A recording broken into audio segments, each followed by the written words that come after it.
Sir. अरे कौन हो तुम? यहाँ कैसे घुसे चले आए? अभी टाइम बचा है ना सर, मेरा नॉमिनेशन स्वीकार कीजिए please sir. Aadhaar card page 4 sir. Local resident signature page 8 sir. Documents okay. Thank you sir. Photo क्यों ले रहा है बे? अपनी सेफ्टी के लिए सर, मुस्कुराइए प्लीज।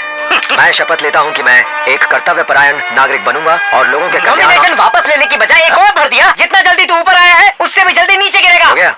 अब मेरी सुन। क्या? जब बेईमान आदमी गिरेगा ईमानदार बढ़ेगा। क्या मतलब?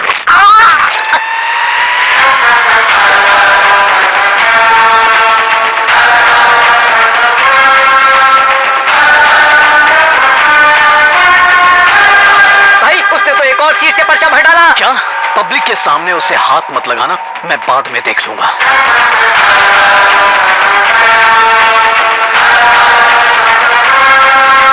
चलो।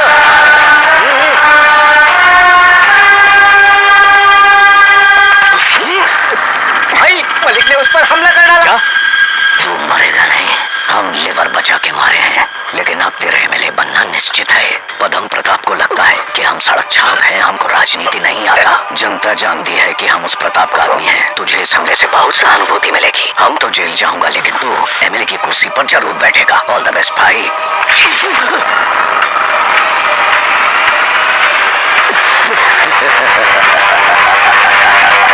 ट्यूशन मास्टर को किसी ने चाकू मार दिया। हमारे मास्टर को किसी ने चाकू मार दिया। कौन मारा? पता नहीं क्यों मारा।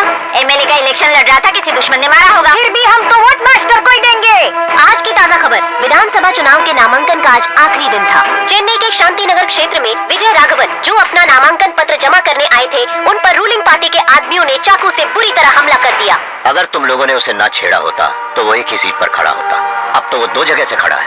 अगर इलेक्शन से पहले हमने उसे मारा तो मीडिया हमारी पार्टी की धज्जियां उड़ा डालेगी। इलेक्शन का समय, चुनाव होने तक हरकतों पर लगाम लगाओ। वो सिर्फ तब तक जिंदा है जब तक रिजल्ट घोषित नहीं हो जाते। आप टेंशन मत लो। तमिलनाडु के 234 क्षेत्रों में मतदान शांतिपूर्वक हुए। लोग बड़े उत्साह के साथ वोट डालने पहुंच रहे हैं। अनुमान है कि शाम तक 70% मतदान होगा। काउंटिंग कल से शुरू होगी और चुनाव के नतीजे अगले हफ्ते सोमवार तक घोषित कर दिए जाएंगे। दोनों ही पार्टीज में बराबर उत्साह देखने को मिल रहा है और नतीजा आपके सामने जल्द घोषित होगा। अरुणा, कहाँ है तेरा लाल? तुम दोनों के एनकाउंटर के आर्डर आए। अब की बार कोई झोल ना, उसके लिए मेरे को आना पड़ा।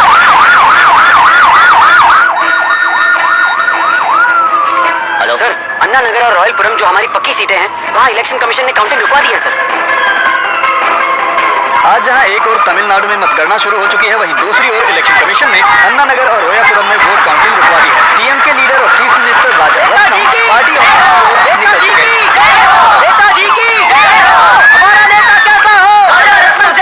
कमीशन ने 2 जगह पर काउंटिंग रुकवा दी है। आपकी पार्टी पर इसका क्या असर पड़ेगा? हम जानते हैं कि ये विपक्ष और केंद्र की मिलीभगत। हम ये भी जानते हैं कि इस बार भी हमारी जीत निश्चित है। आप भी देख लीजिए।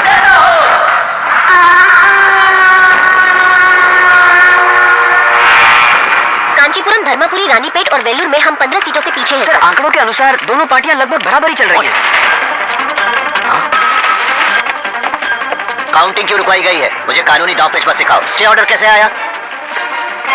बोलो, सब ठीक चल रहा है ना? जी अभी तक तो ठीक है, लेकिन विपक्ष अभी भी 25 सीटों पर आगे है। अगर ऐसा ही चलता रहा तो वो सीटें विपक्षी पार्टी ले जाएगी। हमें लगा था कि हम 130 सीटें तो निकाल ही लेंगे, लेकिन अगर दोनों पार्टियां 115 सीटें जीतती हैं तो हंग असेंबली मतलब त्रिशंकु सरकार। 2 सीटों पर काउंटिंग रोक दी गई है। बची 2 और सीटें जिन पर हमें गठजोड़ करना होगा, तभी हम सरकार बना पाएंगे। बचे हुए 2 कैंडिडेट्स को हमें अपनी सरकार में लेना ही होगा।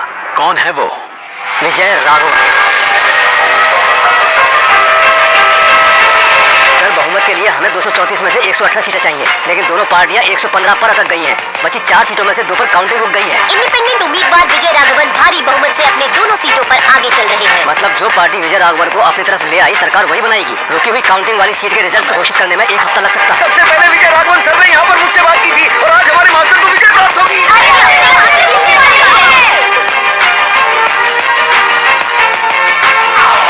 क्या हो गया? इंडिपेंडेंट उम्मीदवार विजय राघवन की मां एक समय कलेक्टर हुआ करती थी और उनका सपना था कि उनका बेटा आईएएस अफसर बने। विधानसभा चुनाव के वोटों की गिनती लगभग खत्म होने आई है। आजाद उम्मीदवार विजय राघवन, जो वार्ड नंबर 45 के काउंसिलर थे, वो अपनी दोनों चुनावी सीटों पर आगे चल रहे हैं। फिलहाल इन दोनों सीटों पर विपक्षी और रूलिंग पार्टी दोनों की नजर है। विजय राघवन की जीत निश्चित मानी जा रही है। दोनों बड़ी पार्टी चौकियों में सरकार बनाने के लिए खींचातानी जारी है। एक्स काउंसलर विजय राघवन के हाथ में एक बहुत बड़ी जीत आने वाली है और इसके लिए उनके प्रशंसकों के बीच में गाड़ी नहीं है, लेकिन बाल इतने लंबे क्यों इतना लंबा क्योंकि एकदम लड़की बाबा दिखते हैं। आंकड़ों के हिसाब से सुल्लू भाई खड़े और तुम लोग बैठे हो, चलो उठो। राघवन की जीत बैठो बैठो, अपन को अकेले छोड़ दो। ऐसा लगता है कि विजय राघवन की 2 सीटों पर विजय पूरे तमिलनाडु के इतिहास को दोबारा से लिख। इससे पहले कि हम उससे बातचीत शुरू करें, हो सकता है कि विपक्ष उससे हाथ मिला ले। उनके दल में जो हमारा खबरी शामिल है उससे पता लगाओ। सर ये लोग विजय राघवन को फोन ट्राई कर रहे हैं। सर वो विजय राघवन से संपर्क करने की कोशिश कर रहे हैं, लेकिन वो फोन नहीं उठा रहा। सर विजय राघवन से संपर्क करने की कोशिश कर रहे हैं, लेकिन वो फोन नहीं उठा रहे। मीडिया कह रही है कि दोनों पार्टी की सीट बराबर है, इसलिए शायद गवर्नर रूल लागू हो जाएगा। पावर ना तो गवर्नमेंट के हाथ में जानी चाहिए और ना ही किसी भी सूरत में विपक्ष के। और काउंटिंग क्यों रुकी है? सर उन्होंने चालाकी से स्टे ऑर्डर तो लाया है, हम उनसे निपट लेंगे, लेकिन कम से कम 1 हफ्ता लगेगा। मतलब इतने दिन बिना पावर के रहे? क्या विजय राघवन अपनी दोनों सीटों पर आगे है? हाँ सर, शांति नगर और वेलाचेरी में उसकी जीत पक्की है। क्या हुआ? सर हमने विजय राघवन को कॉल किया था, लेकिन वो नहीं उठा रहा। कोशिश कर रहे हैं, थोड़ी देर में फिर करते हैं। समस्या तो यह है कि एक तरफ हमारी दोनों पक्की सीटों पर काउंटिंग रुक गई है और दूसरी तरफ इस लौंडे ने दोनों सीटों पर कब्जा जमाया है। हमें अपनी पावर नहीं खोनी। वो जांच बिठाकर हमारे आधे आदमियों को तो ऐसे ही खत्म कर देगा। उसे जो चाहिए उसे दो। जाओ विजय राघवन से डील पक्की करो। जी सर। मैं सालों से इस दहलीज से बाहर नहीं निकली हूँ। मुझे फिक्र नहीं कि सूरज की किरणें मेरी तकलीफ बढ़ा देंगी। वो जख्म तो भर चुके, लेकिन मैं अपने गांव वालों के लिए कुछ नहीं कर सकी। ये जख्म अभी तक भरा नहीं। मैं इसलिए जिंदा हूँ क्योंकि मेरा दिल जानता है मेरा ये सपना तुम पूरा करोगे। मैं टीएमके पार्टी का कोषाध्यक्ष बोल रहा हूँ। सुना है कि तुम अपनी दोनों ही सीट में आगे चल रहे हो, बहुत अच्छी बात है। हम तुम्हें 30 करोड़ देने को तैयार है, भले ही कैश में ले लो, बस तुम्हारा सपोर्ट चाहिए हमें। कॉल रिकॉर्ड नहीं होगी, ये प्राइवेट नंबर है। वैसे चाहो तो 40 कर देते हैं, ठीक है? चलो 50 देते हैं तुम्हें। सरकार बनने के बाद 50 और मिल जाएगा, मतलब टोटल 100 करोड़। बोलो ठीक है? जो भी डील है एक मैसेज बनाकर भेजो। बहुत शाना है, मैसेज करने को बोल रहा है।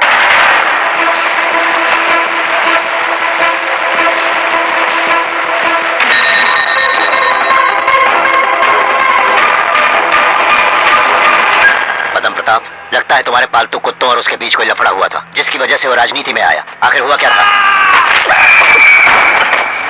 उसे कॉलेज में उसकी कुर्सी से लात मार कर गिराया था। हाँ हाँ, जानते हो उस कुर्सी के बदले में वो आज कौन सी कुर्सी मांग रहा है? चीफ मिनिस्टर की। कोई भी आने का सीएम बन जाएगा। आप ही हमारे सीएम है सर। ऑपोजिशन के 5 मिनट तोड़ लेते हैं सर। जिन 2 सीटों पर काउंटिंग रुकवा दी गई वो हम पक्का जीतेंगे, लेकिन जब उन सीटों के परिणाम घोषित होंगे, उन दोनों सीटों के रिजल्ट के बाद हमारी जीत निश्चित है। गवर्नर रूल लग गया तो नतीजा कुछ भी हो सकता है। इसलिए हफ्ते 10 दिन के लिए हमें सत्ता अपने हाथ में रखनी है। मेरा सीएम होना कतई जरूरी नहीं है, सत्ता पार्टी के हाथ में होना जरूरी है। क्या कह रहे हैं सर?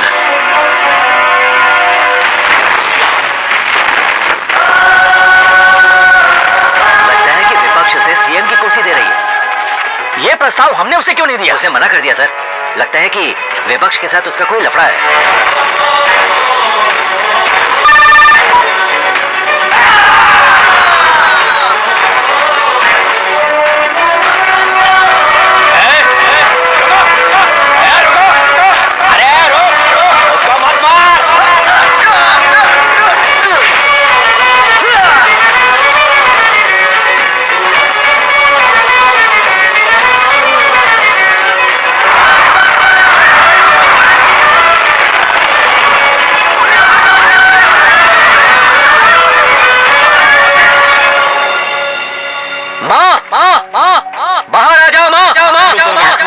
अपनी माँ का एक काम करेगा क्या? माँ तू एक दिन कलेक्टर बनेगा ना? कलेक्टर क्या है माँ, मैं तो उससे भी कुछ बड़ा बनकर दिखाऊंगा।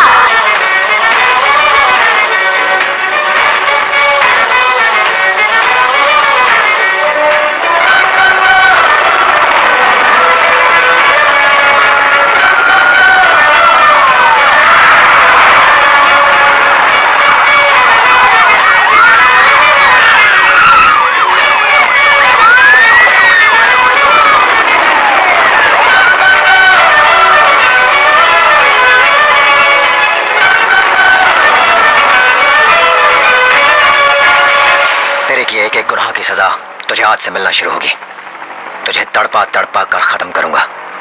Arrest him.